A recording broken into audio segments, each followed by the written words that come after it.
नमस्कार। समय सन्दर्भमा स्वागत छ। म भूपाल रिटेल। आजको समय सन्दर्भमा पनि हामी छिमेकीसँग कता कता शङ्काको अवस्थामा र अविश्वासको तहमा पुगेको नेपालको सम्बन्ध, यसले निम्त्याउन सक्ने दूरगामी प्रभावका विषय केन्द्रमा राखेर संवाद गर्दैछौँ। यस अर्थमा शङ्काको वा अविश्वासको कि हामी छिमेकीका विरुद्ध हाम्रो भूमि प्रयोग गर्न दिन्नौँ भनेर उठे रूपमा प्रतिबद्धता त जनाउँछौँ, तर व्यवहारमा त्यो लागू नभए पछाडि कुनै न कुनै रूपमा छिमेकीहरूले त्यसको शङ्का गरेका छन्।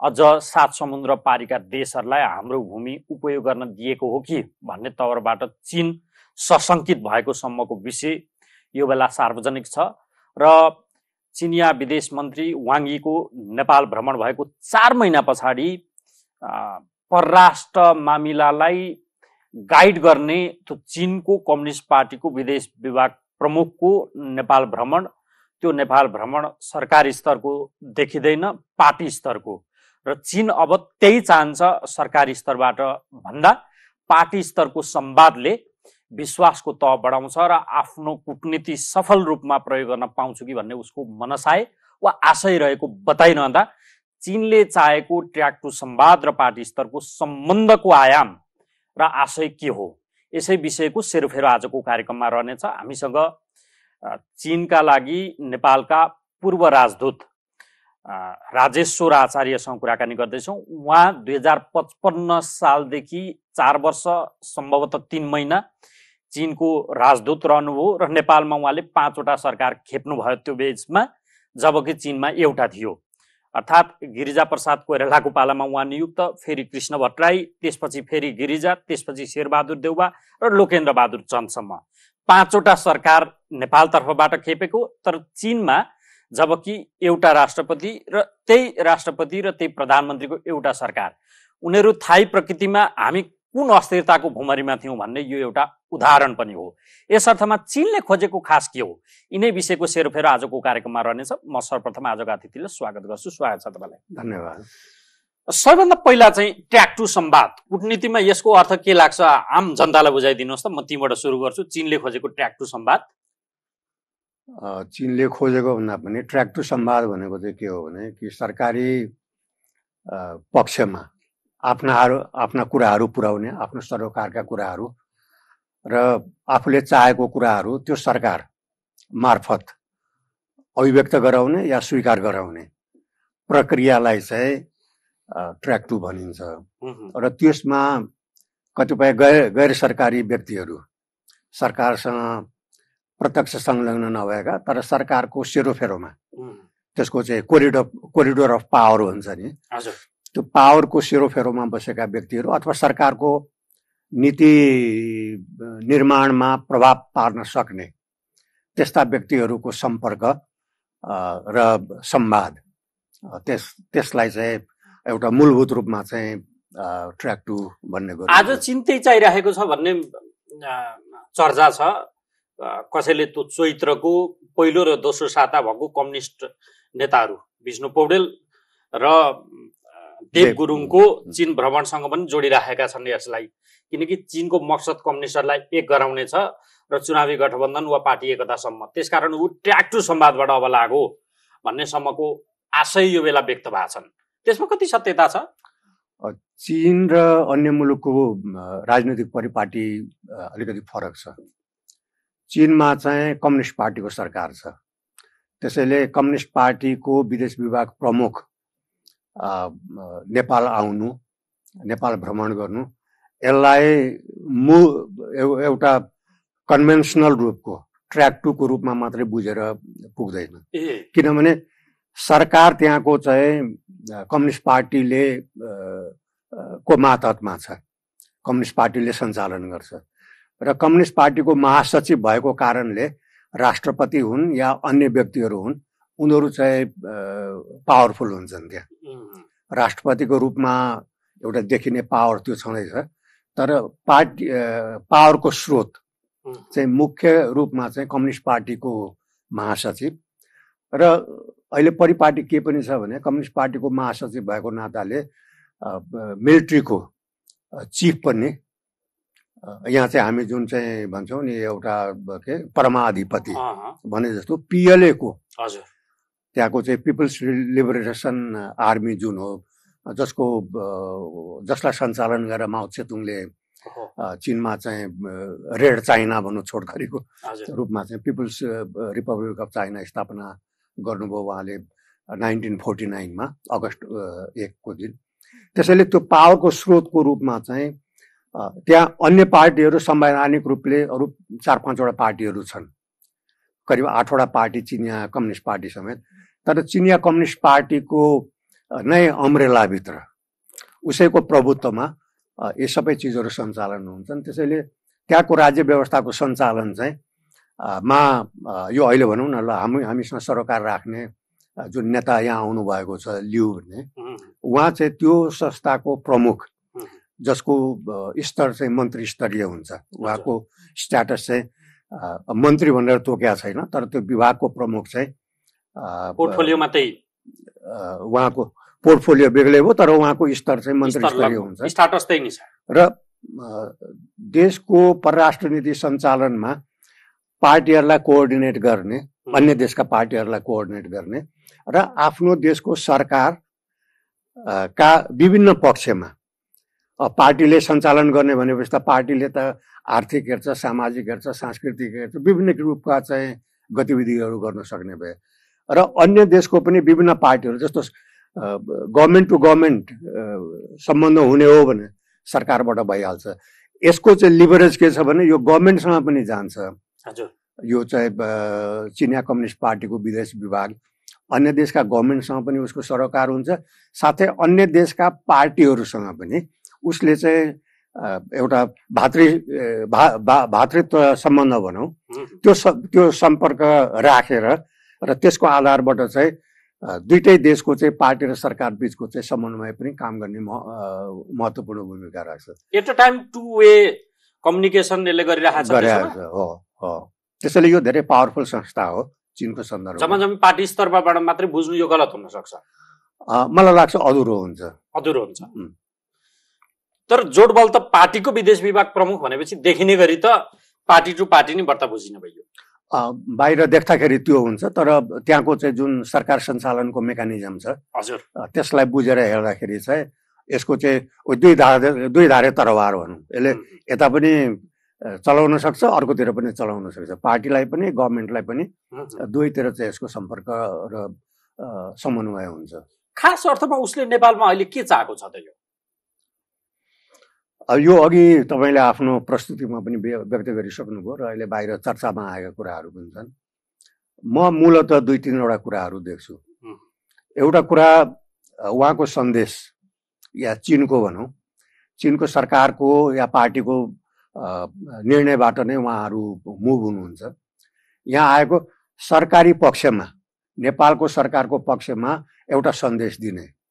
त्यो सन्देश के हो भने हामी चाहिँ चीनको एउटा धेरै संवेदनशील क्षेत्रसँग हाम्रो बोर्डर जोडिएको छ, त्यो भनेको तिब्बत हो। त्यो तिब्बत चाहिँ संवेदनशील क्षेत्र भएको हुनाले नेपालबाट तिब्बत सम्बन्धी, तिब्बतलाई प्रभाव पार्ने, खास गरिकन नकारात्मक प्रभाव पार्ने कुनै गतिविधि नहुन् भन्नेमा चीन आश्वस्त हुन चाहन्छ। खालि त्यो हामीले एक चीन नीति हाम्रो चाहिँ सिद्धान्त छ भनेर मात्रै त्यो पर्याप्त हुँदैन, व्यवहारमा झल्किनु पर्यो। त्यो व्यवहारमा झल्किनु पर्यो। जस्तो कमजोरी छन्, केही कमजोरीहरू यदाकदा देखिन्छन्। त्यो इन्टेन्सनली छ वा दबाव थेक्न नसकेर वा ढङ्ग नपुगेर छ? यो सबैलाई मिसाउनु पर्छ जस्तो लाग्छ मलाई। यो सबैलाई चाहिँ अलिकति, किनभने भनौँ न अब ल होइन, यस्तो हुन्छ नि कहिलेकाहीँ चाँदै एकछिनको लागि ठुलो पानी परिरहेको छ, छाता त ओडे मैले जोगिन चाहन्छु, तर हुन्डरी सहितको पानी आयो भने त त्यो मेरो छाताले कामै गर्दैन नि त। भनेको त्यो चाँदै पनि कतिपय चिजहरू भइदिन्छ। होइन, हाम्रोमा चाहिँ कस्तो छ भने क्लियरिटी अफ थट र फरेन पोलिसीका जति पनि आधारभूत मान्यताहरू छन् त्यसलाई चाहिँ आफ्नो देशको हितको निमित्त कुन चिजलाई प्राथमिकता दिनुपर्छ र कुन चिजमा हामी हाम्रो अडान राख्नुपर्छ भन्ने कुरामा यदाकदा विचलन आएको देखिन्छ। जस्तो म उदाहरण भनौँ, 2008 मा चाहिँ चाइनाले समर ओलम्पिकको आयोजना गरेको थियो होइन। त्यो बेलामा काठमाडौँमा धेरै केही हप्तासम्म चीन विरोधी गतिविधिहरू, किनभने त्यो सगरमाथामा पुर्याउने थियो त्यो टर्चलाई, सगरमाथाको पिकको बारेमा हामीलाई जानकारी छँदैछ र त्यसमा चाहिँ यहाँ चीन विरोधी गतिविधिहरू भए, झन्डै झन्डै आत्मदाहका प्रयासहरू समेत पनि भए होइन। नम्बर 1 एक। दोस्रो, अहिले यो तथ्य हो, यो कुनै व्यक्तिप्रति मैले आक्षेप लगाउन खोजे होइन। केही वर्ष अगाडि हालका प्रधानमन्त्री गोवामा एउटा सम्मेलनमा भाग लिनलाई जानुभएको थियो र त्यसमा चाहिँ उहाँ जो व्यक्तिको छेउमा बस्नु भएको थियो त्यो व्यक्ति को थिए र त्यो संयोग मात्रै थियो या डिजाइन थियो? अब हामी संयोगको रूपमा या डिजाइनको रूपमा यसरी मलाई चाहिँ झुक्याएर पुर्याइयो भन्ने एउटा अर्थ पनि हुन सक्छ। तर उहाँले त्यतिखेर दिएका अभिव्यक्ति के थियो भने यो चाहिँ हावादारी कुरा, उहाँकै शब्दलाई मैले सम्झना गरेको छु भने यो हावादारी कुराहरू नभएको कुराहरू भन्नुभयो। तर जब तस्बिरहरू चाहिँ आयो भने यसले के देखाउँछ भने हामी हाम्रो विषयवस्तुसँग, देशको स्वार्थसँग, देशको संवेदनशीलता, आफ्नो देशको संवेदनशीलता र आफ्नो देशले लिएको नीति प्रति हामीले चाहिँ अचानक खबर हेर्नु पर्यो नि। तपाईँ गाडी कुदाउनु हुन्छ भने दायाँ बायाँ चारैतिर हेरेर हिँड्नुपर्छ। एक्लो चाहिँ त ड्राइभ त हुँदैन होइन। त्यसैले त्यो रूपको संवेदनशीलता, जति ठुलो मान्छे भयो त्यसको जिम्मेवारी त्यति बढ्छ, चाहे पदमा होस् चाहे पदमा नहोस्। हालसालैको चाहिँ शङ्का गर्नुपर्ने र उसले अविश्वास गर्नुपर्ने ठाउँ? अब हालसालैको रूपमा केही चिजहरू होलान् होइन। अब कति अब म अहिले त्यसरी इङ्गित गरेर भन्न नसकौँला, तर त्यही म भन्न खोज्दैछु। अब यी चिजहरू पनि संवेदनशील छन् होइन। अब यी चिजमा सरकारले के भन्यो भने हाम्रो प्रोग्राममा थिएन अथवा हामी जानकार थिएनौँ, सुरक्षा दिएको छ त्यहाँ जाने होइन। र त्यो प्रोग्राममा इनबिल्ट प्रोग्राम थियो, त्यो सरकारलाई जानकारी नभएको चिजहरू थिएन। त्यसैले एउटा चिज त्यो पनि छ होइन। र हामीले चाहिँ यसरी चाहिँ हाम्रो तर्फबाट ल्याप्सेसहरू धेरै छन् र कतिपय रूपमा चाहिँ यहाँ के देखिन्छ भने हाम्रो चाहिँ जुन इन्फर्मेसन सिस्टम छ होइन, हाम्रो चाहिँ सरकारी तहबाट लिने इन्फर्मेसन सिस्टम छ त्यो विक छ, धेरै नै विक छ। र कहिले कहिले त हामी अब त्यो मिडियामा पनि सार्वजनिक भएका छन् यता केही वर्षमा हेर्ने, चीनसँग सम्बन्धित छन् भने अन्य राजदूतावास, चीनसँग असम्बन्धित किसिमका राजदूतावासले चीनले तेरो देशमा यो गर्दैछ अथवा यस्ता यो चाहिँ गैर कानुनी चिजहरू आयात पनि हुँदैछ, चाहे सुनको रूपमा होस् चाहे डलरको रूपमा होस्, आयात आउने या चाहिँ जाने, यस्ता घटना सुनिन्छन्। त्यस्तै अन्य मुलुकका राजदूतावास या सरकारका गतिविधिको बारेमा चीनले पनि त्यस किसिमको इन्फर्मेसनहरू राखिराखेको छ। त्यसैले मैले भन्न खोजेको कुरा के हो भने हाम्रो देशको यो जुन चाहिँ इन्फर्मेसन लिने होइन, त्यो चाहिँ भनौँ इन्टेलिजेन्सको चाहिँ जुन सूत्रहरू हो त्यो त्यति शक्तिशाली भनौँ या चुस्त दुरुस्त छैन। त्यो मानेमा अन्य सरकारी हाम्रो चाहिँ जुन जिम्मेवारी निर्वाह गर्नुपर्ने कुराहरू, संस्थाहरू छन्, मन्त्रालयहरू छन्, त्यसमा पनि ती कमी कमजोरीहरू होलान्। त्यसैले हाम्रो भल्नरेबिलिटी हामीले पुर्याउनु पर्ने, बच्चनले एक चीन नीति भन्ने दुइटैकोमा या हामी जस्तो सानो मुलुकले त्यो एफोर्ड नै गर्न सक्दैनौँ। हामीले जति खेल्न सक्छौँ, जति पौडी खेल्न सक्छौँ त्यहाँ पो जाने त, हामी समुद्रमा जान सक्दैनौँ। ओके, यो एउटा तपाईँले भन्नुभयो यो भ्रमणको एउटा एक चिनी नीतिका पक्षमा तिमी जति प्रतिबद्ध छौ व्यवहारमा देखाऊ भन्ने कुराको 2-3वटा भन्ने हुन्थ्यो, एउटा यो भयो। यो चाहिँ सरकारी पक्षसँग उनीहरूको चासो रहने भयो। दोस्रो पार्टी तहमा हजुर उहाँहरूको चासो चाहिँ जस्तो भनौँ अहिले चाहिँ जुन उहाँ अध्यक्ष भनौँ होइन, अन्तर्राष्ट्रिय विभागको प्रमुख, लियुले चाहिँ एमालेको नेता ओलीजी र माओवादीको नेता प्रचण्डजीसँग उहाँले चाहिँ भर्चुअल वार्ता गर्नुभयो होइन, यहाँ आउनुभन्दा अगाडि 10 र 13 मा सम्भव 10 र 13 हो कि 11 हो कहिले चाहिँ उहाँले लगालग छ। त्यसपछि नारायण खड्कासँग कुरा गर्नुभयो। र यसले के देखाउँछ भने कि उहाँहरूको ओरिएन्टेसन होइन, उहाँहरूको चाहिँ दृष्टिकोण भनौँ, यहाँ चाहिँ पार्टीगत सम्बन्ध त्यसलाई चाहिँ अझ अगाडि बढाएर लिएर जाने र त्यो पार्टीहरूसँग जहाँसँग उहाँले कुरा गर्नुभयो त्यसलाई चाहिँ मुख्य एम्फेसिस दिएर त्यसलाई चाहिँ प्रायोरिटी दिएर कुराकानी गर्नुभएको छ। तर अर्कोतिर हेरौँ, उहाँले परराष्ट्र मन्त्रीसँग पनि वार्ता गर्नुभयो नारायण खड्कालाई होइन, लियुले भर्चुअल वार्ता त्यहाँ पनि भएको छ। तर नारायण खड्कालाई चाहिँ पार्टीको नेताको रूपमा कुरा गर्ने गभर्मेन्टको होइन, उहाँलाई त्यतिखेर त्यो भर्चुअलमा उहाँबाट बेजिङबाट कुराकानी गर्दाखेरि भर्चुअलमा त्यो ब्यालेन्स मिलाउन खोज्या तर ब्यालेन्स मिलेन जस्तो लाग्छ। कि सभापतिसँग कुरा गर्नु पर्छ, परराष्ट्र विभागको मान्छेसँग कि नेपाली काङ्ग्रेसको त परराष्ट्र विभागै छैन जस्तो लाग्छ मलाई। कि महामन्त्रीसँग कुरा गर्नु पर्थ्यो, दुईवटा महामन्त्री छन्, कि उपाध्यक्षसँग कुरा गर्नुपर्छ। नारायण खड्का त त्यो पार्टीमा कहाँ फिगर गर्नुहुन्छ उहाँ? भनेपछि ढङ्ग नपुगेको त्यहाँ चिप्लिएको होइन, ढङ्ग नपुगेको म भन्दिनँ। उहाँहरूको चाहिँ के हो भने त्यो पार्टीसँगको खास गरिकन वामपन्थी पार्टीहरूसँगको एउटा चाहिँ भाइचारालाई यो प्रष्ट रूपमा मैले चाहिँ बुझ्छु। हजुर, मेरो बुझाइमा चाहिँ मैले त्यो बुझेँ। हजुर, होइन, यो दोस्रो पक्ष हो। तेस्रो पक्ष अघि जुन भाइचारा मात्रै हो कि त्यहाँ एकत्रित गर्ने भाइचाराका त विभिन्न तह र मोडलहरू हुन्छन् होइन। अब भाइचारा हुनु र नहुनुमा त आकाश जमिनको फरक हुन्छ नि। तेस्रो कुरा चाहिँ जुन अघि पनि अलिकति प्रसङ्गवश आयो, जुन एमसिसी अथवा चाहिँ एसपिपी कुराहरू छन् र टिबेटन क्याम्पमा अमेरिकन उपमन्त्रीले गएर चाहिँ भिजिट गरे या कुराकानी गरेका पक्षहरू छन्, ती पक्षहरू पनि त्यत्तिकै सान्दर्भिक र संवेदनशील छन्।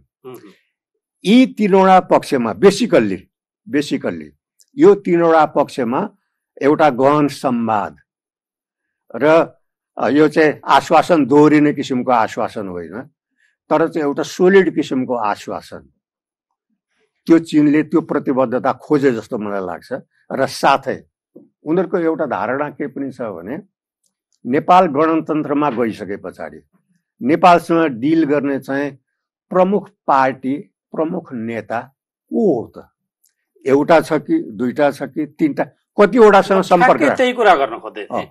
डिल त एउटासँग एउटा चिजसँग गभर्मेन्टसँग गरिसक्दा पुग्नु पर्ने हो नि। पार्टी पनि गर, सरकार पनि गर, अर्को कुनै निकायसँग पनि अरू विङसँग गर। त्यो डिल गर्दा त बहुकेन्द्र हुने भयो, त्यसले के निचोड दिन्छ? त्यही छ कन्फ्युजन। अहिले मलाई लाग्छ मेरो कसैसँग कुराकानी भएको छैन, चिनिया नेताहरूसँग पनि या यहाँको चीन नेपाल नीतिमा आफै असफल छ भन्ने भने पनि त गलत नहुने भयो। ऊ त अनेकसँग डिल गरिरहेछ, एउटासँग उसको डिल छैन।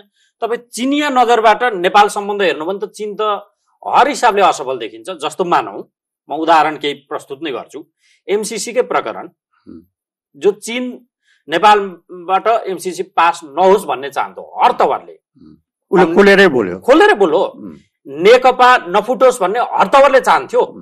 त्यो त तपाईँ तत्कालीन त्यति बेलाको चिनिया विदेश विभागको सम्भवतः उपप्रमुख, यहाँ चीनको राजदूतकै प्रत्येक नेताको दैलो चारिएको हिसाबले हेर्नुहोस् त, यी दुईटामा त देखिने गरी ऊ असफल छ।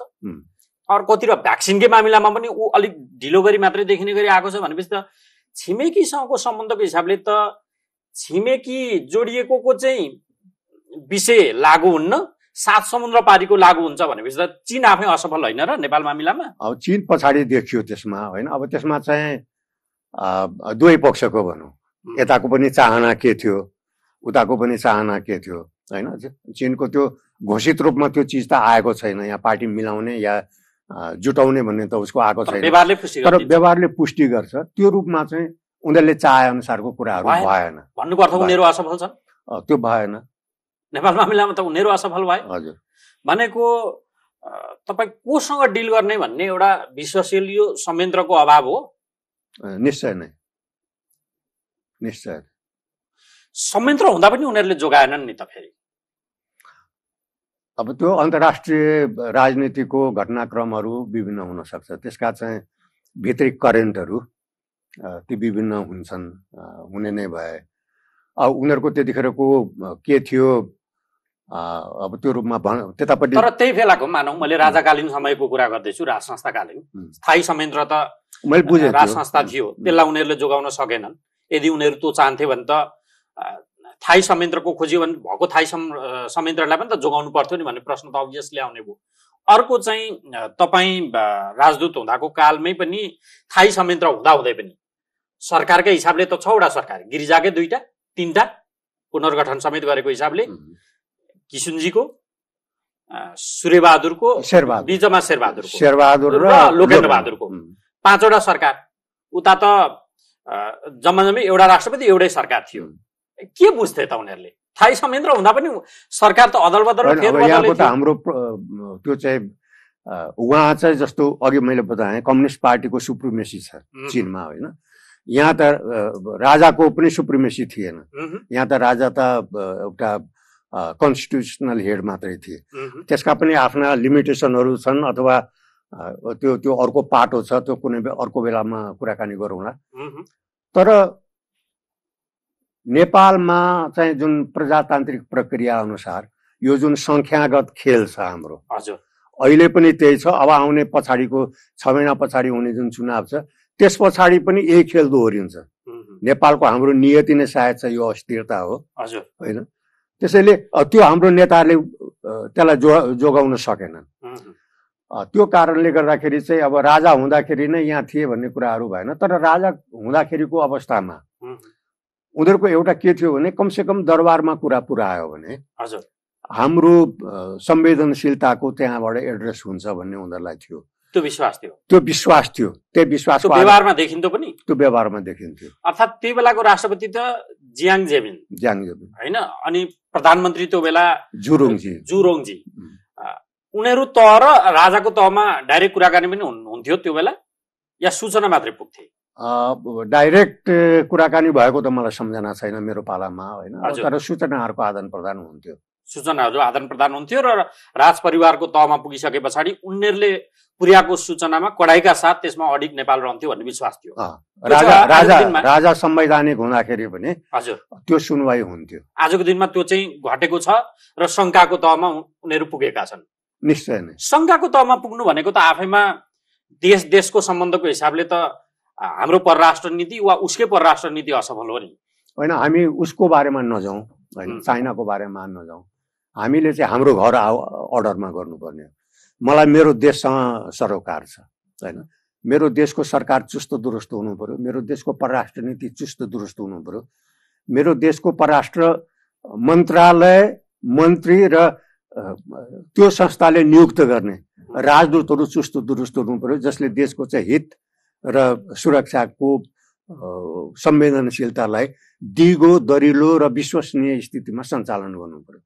आज हामी चाहिँ 2टा छिमेकी र आकाशको छिमेकीहरूको भनौँ अमेरिका, तिनटैसँग हाम्रो चाहिँ सम्बन्ध अघि तपाईँले भनेको शब्द सापट्टि लिँदाखेरि शङ्काको स्थितिमा छ। हामी चाहिँ ढुक्क भएर तिनटैसँग हाम्रो राम्रो सम्बन्ध छ भन्ने उसमा म देख्दिनँ। म गलत पनि हुन सक्छु र म चाहन्छु म गलत हुँ भन्ने, तर न चीनसँग हाम्रो शङ्का रहित सम्बन्ध छ, न भारतसँग छ, न अहिले अमेरिकासँग नै छ। यी विभिन्न घटनाक्रम जुन चाहिँ अलिकति चर्चामा पनि आयो, त्यसले के देखाउँछ भने कि हाम्रो प्रयास पुगेको छैन अथवा हाम्रो क्षमता त्यति त्यो लेभलको भएको छैन, र जसरी हामी चाहिँ जुन ढङ्गले अहिलेको विश्व राजनीति या कूटनीति कति छिटो छिटो परिवर्तन भइराखेको छ, होइन? चाहे यो रसिया र युक्रेनको वारको कुराहरू भनौँ अथवा हाम्रै छिमेकमा घटिराखेका कुराहरू भनौँ, र नेपालले सधैँ हेक्का राख्नुपर्ने कुरा के हो भने कि हाम्रो भू राजनीतिक संवेदनशीलता र हामी चाहिँ 3वटा न्युक्लियर पावरको बिचमा छौँ।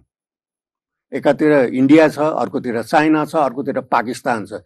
यस्तो भू राजनीतिक कम्प्लिकेसन एकातिर छँदैछ र यो 3वटा जुन चाहिँ न्युक्लियर पावरको बिचमा हामी छौँ त्यसको संवेदनशीलता त्यसमा तलमाथि भयो भने चाहिँ के आघात पर्छ र आफ्नो हैसियतभन्दा बढी खेल्न पनि खोज्नु हुँदैन।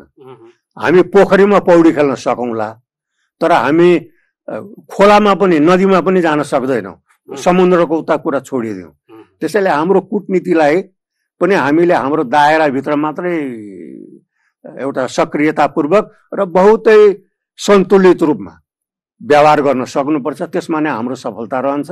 हैसियत भन्दा बढी खेल्न खोजेको हो कि जस्तो पनि देखियो। अब यहाँ चाहिँ त्यो जानेर हो नजानेर हो चिप्लेको छ, त्यो चिप्लेको छ। अब जस्तो सम्बन्धका आयामहरूको हिसाबले हेर्ने हो भने एकल काटे ढङ्गले हामी चल्न खोजेको हो कि जस्तो भन्नुहुन्छ। तपाईँ पछाडिकै राजदूतहरू 6 वटा राजदूत, अपवादको एकजना नरेन्द्र राज पाण्डे बाहेक अरू त सब कम्युनिस्ट विचारधाराबाट प्रभावित राजदूतहरू गए। उसको सरकारै त्यही छ अनि त्यही अनुसारको डिल गर्ने भनेर पात्र पठाइन्छ कि उसको सिफारिस हुन्छ कि के हो यो?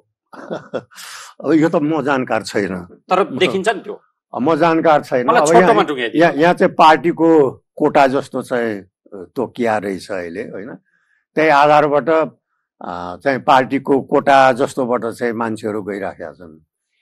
अब म हुँदाखेरि एक ढङ्गले मैले 5 वटा सरकार भए तापनि मेरो 4 वर्ष कार्यकाल मैले पुरा गरेँ होइन। के कति काम हुन सक्यो सकेन त्यो यहाँहरूले जज गर्ने कुराहरू हो।